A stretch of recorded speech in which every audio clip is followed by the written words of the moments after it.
السلام علیکم ورحمۃ اللہ، کیسے ہیں مدنیز آپ سب؟ امید ہے خیریت سے ہوں گے۔ یہ اس وقت اسکرین پر آپ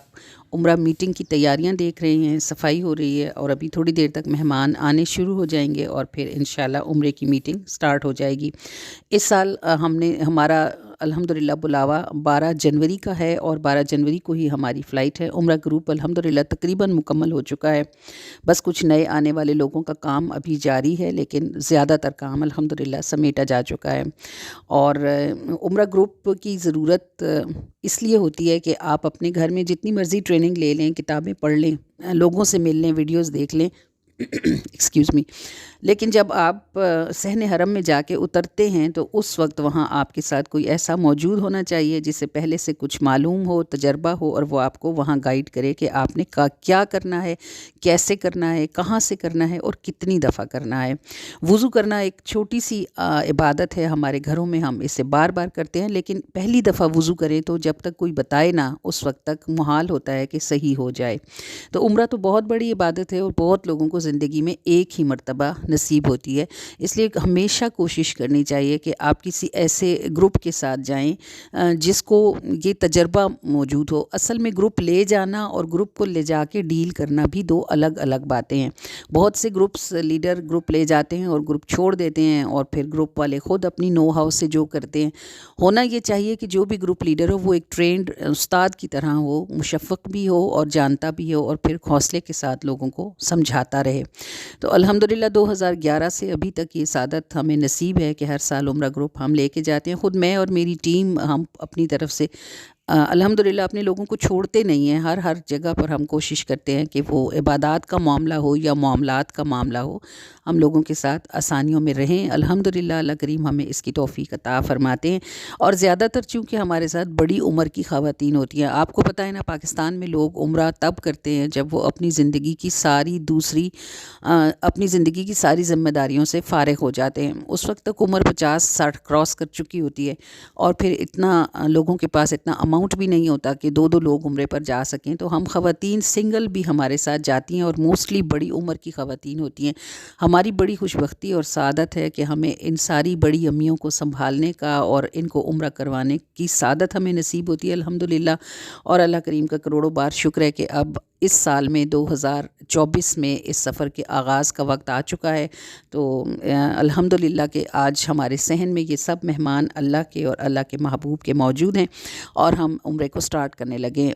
عمرے کی کلاس کو سٹارٹ کرنے لگے ہیں۔ اگر آپ عمرہ کرنے کے شوقین ہیں، آپ کو محبت ہے، آپ جانا چاہتے ہیں، تو اپنی فرسٹ پرائیورٹی یہ رکھیے گا کہ آپ کسی گروپ کے ساتھ جائیں، تاکہ آپ جائیں تو آپ سے کوئی غلطی نہ ہو، کمی نہ رہ جائے، اور آپ بہترین عبادات کر کے پرسکون اور مطمئن واپس آئیں۔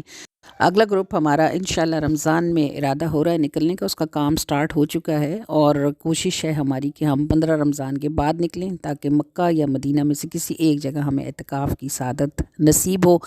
اور انسان صرف کوشش اور ارادے ہی کر سکتا ہے، پوری کرنے والی اللہ کی ذات ہے۔ امید ہے کہ اللہ تعالی ہمارے اگلی کاموں کو بھی انشاءاللہ عافیتوں کے ساتھ آسان فرمائے گا انشاءاللہ عز و جل۔ تو بس عمرہ میٹنگ اب سٹارٹ ہونے والی ہے، اللہ کریم کی حمد و ثنا کے ساتھ ہم اس میٹنگ کو سٹارٹ کریں گے۔ تو چلیے آئیے فرا کی حمد سنتے ہیں۔ سانس پہ لازم حمد تیری، میری بے حملی بس ظرف میرا، ہر سانس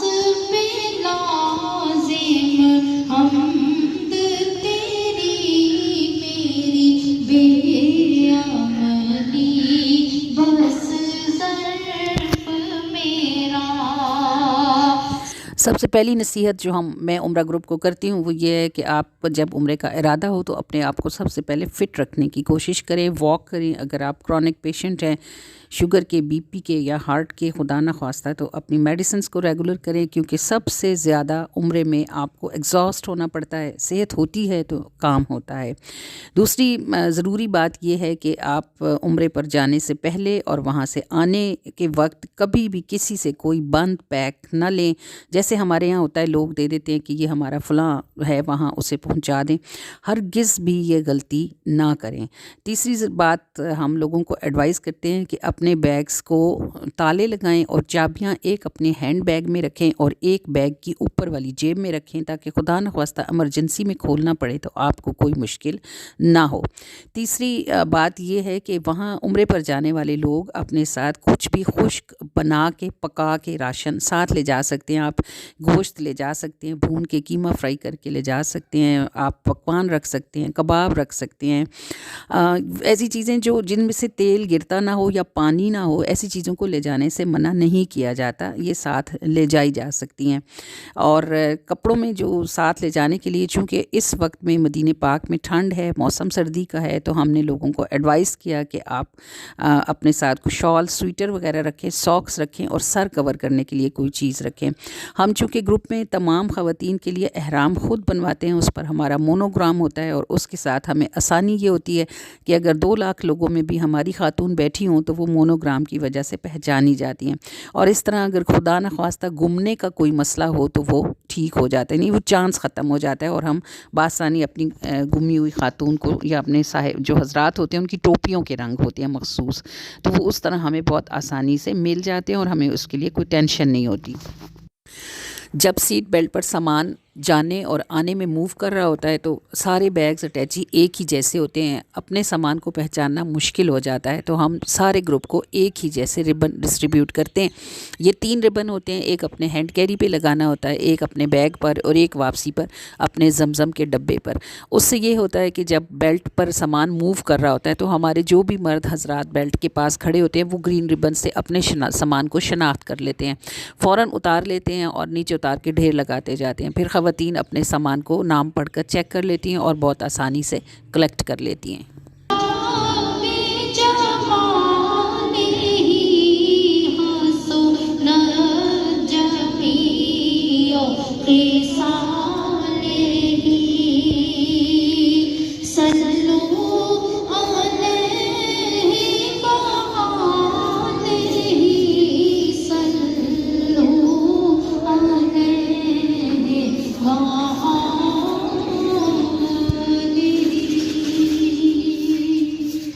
ہر ایئر لائن اپنا اپنا اسپیسیفک ویٹ الاؤ کرتی ہے اور کوشش کرنی چاہیے کہ اوور ویٹ نہ ہوں، کیونکہ آپ واپسی پر خصوصی طور پر یہ مسئلہ ہوتا ہے کہ لوگوں نے کھجوریں خریدی ہوئی ہوتی ہیں جس کی وجہ سے وہ بھاری ہوئے ہوتے ہیں، اور اگر ایئرپورٹ پر سعودی واپسی ایئرپورٹ پر اگر آپ کا وزن 1 kg زیادہ ہو تو اس کے لیے وہ آپ سے 100 ریال پر kg چارج کرتے ہیں۔ اس مشکل سے نکلنے کے لیے ہم نے خود ویٹ کا کانٹا رکھا ہوا ہوتا ہے اور ہم واپسی پہ خصوصی طور پر ہر ایک کا بیگ خود چیک کر لیتے ہیں۔ اگر کسی کا وزن 1-2 kg زیادہ ہو تو ہم انہیں ایڈوائز کرتے ہیں کہ وہ آپ نکال کے ہینڈ کیری میں کر لیں تاکہ خدا نخواستہ اگر ایئرپورٹ والوں کے کانٹے میں کوئی فرق ہوا تو آپ کو کوئی مشکل نہ پڑے۔ بس ان باتوں کا دھیان رکھ لیا جائے چھوٹی چھوٹی تو مسئلے آسان۔ جی وہاں پہنچ کر سے کوشش کی جاتی ہے کہ کوئی بھی وقت ضائع نہ ہو۔ مکے میں ہوں تو کوشش کرتے ہیں کہ ہر روز عمرہ کر لیا جائے، مدینہ پاک میں ہوں تو قرآن کریم ڈیوائڈ کر لیا جاتا ہے، تسبیحات بتا دی جاتی ہیں کہ ہر روز یہ کام اتنی مرتبہ کرنا ہے۔ اس کا فائدہ یہ ہوتا ہے کہ ہمیں پتہ ہوتا ہے کہ ہم نے آج کے دن میں کیا کرنا ہے، ایک پوری پلاننگ کے ساتھ کس دن زیارات کے لیے نکلنا ہے اور کس دن روزہ رکھنا ہے اور کس دن اعتکاف کے لیے بیٹھیں گے، سب کچھ پری پلانڈ ہوتا ہے۔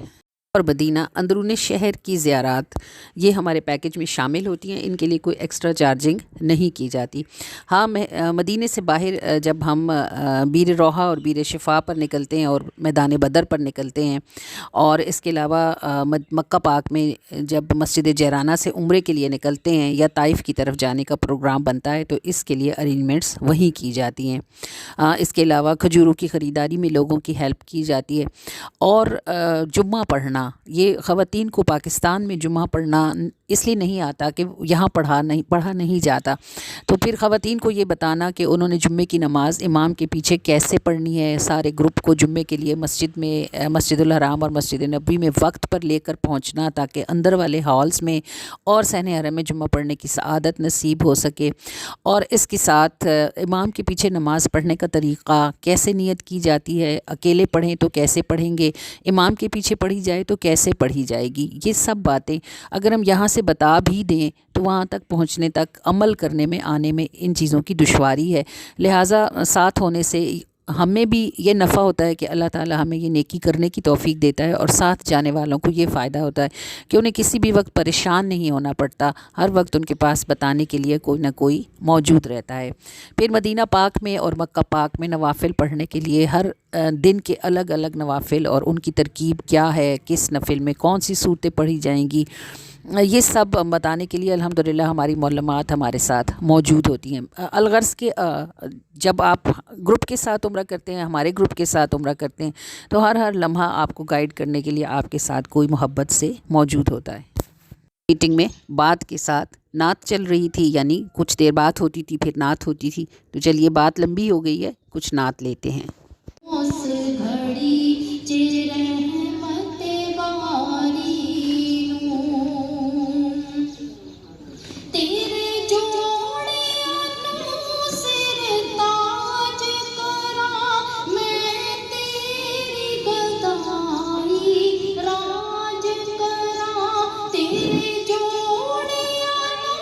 سر تاج کراں، میں تیری گدائی راج کراں، جے سوہنیا مینوں تو رکھ لے، جے سوہنیا مینوں تو رکھ لے، اگلی نوں اگلا۔ الحمدللہ بینگ اے مسلم، یوں بھی ہم مسلمان ہم کوشش کرتے ہیں کہ ہم کسی کی مدد کر سکیں، لیکن جب عمرے کے لیے جا رہے ہوتے ہیں تو خاص طور سے ہمارے دل و دماغ میں یہ بات ہوتی ہے کہ ہم اللہ کی حضور میں حاضر ہونے جا رہے ہیں، اور یہ ہمارے ساتھ سب ہمارے مسلمان بہن بھائی تو لوگ عبادت سمجھ کے دوسروں کی مدد کر رہے ہوتے ہیں۔ الحمدللہ گروپ میں یہ بہت فائدہ ہوتا ہے کہ آپ کسی سے کچھ پوچھ سکتے ہیں، کسی کو اپنی مدد کے لیے کہہ سکتے ہیں، اور آپ کو وہ پریشانی نہیں ہوتی جو ایک اکیلے بندے کو عمرے یا حج پہ جانے سے ہوتی ہے۔ گروپ کے ساتھ آپ ایٹ ہوم فیل کر رہے ہوتے ہیں، اور آپ کے آس پاس بہت سے آپ کے اپنے لوگ ہوتے ہیں، اور آپ کو کوئی مشکل یا پریشانی ہو تو وہ دوڑ کے آپ کی طرف لپکتے ہیں۔ اللہ نہ کرے اللہ تعالیٰ مشکل سے بچائے، لیکن سفر ہے تو کوئی بھی ٹینشن ہو سکتی ہے، تو گروپ کے ساتھ جانے سے یہ فائدہ ہوتا ہے کہ آپ کو بہت سارے لوگ اٹینڈ کرنے کے لیے موجود ہوتے ہیں۔ اور اس کے علاوہ جو نفع ہے وہ یہ کہ جب آپ 70-80 لوگوں کے گروپ کے ساتھ عمرہ کر رہے ہوتے ہیں، اور آپ اپنی صلاحیتوں کے باوجود لوگوں کے لیے صبر کر رہے ہوتے ہیں، مطلب آپ تیز چل سکتے ہیں، آپ دوڑ بھاگ سکتے ہیں، لیکن آپ اپنے ساتھ موجود کمزور اور بوڑھے لوگوں کو ساتھ لے کر چلتے ہیں، تو آپ عمرہ نہیں کر رہے ہوتے بلکہ آپ عمرے میں حج کر رہے ہوتے ہیں، کیونکہ آپ عبادت نہیں کر رہے ہوتے بلکہ عبادت کے ساتھ خدمت بھی کر رہے ہوتے ہیں، اور آپ سمجھیں گے ایک تیر سے دو شکار اور زیادہ نفع اٹھانے والی بات ہے۔ تو اللہ کریم جی ہمیں ساتھ کیا چیزیں ضرور لے جانی چاہیے، کن چیزوں کے بغیر گزارا ہو سکتا ہے، جو چیزیں ساتھ لے کر جانی ہیں ان کو ساتھ لے جانے کا پراپر وے کیا ہے کہ آپ کو ایئرپورٹ پر چیکنگ کے دوران کسی قسم کی تنگی نہ اٹھانی پڑے، یہ سب باتیں اور اس کے علاوہ اور بھی بہت کچھ انشاءاللہ ویڈیو کے اگلے حصے میں اپلوڈ کرتے ہیں۔ اپنا خیال رکھیے گا، اپنے اس چینل کا بھی ویڈیو پسند آئے تو اسے لائک کیجیے گا، شیئر کیجیے گا، چینل کو ضرور سبسکرائب کر لیجیے گا، اور انگوٹھے کے نشان کو ضرور پریس کیجیے گا۔ السلام علیکم ورحمۃ اللہ وبرکاتہ۔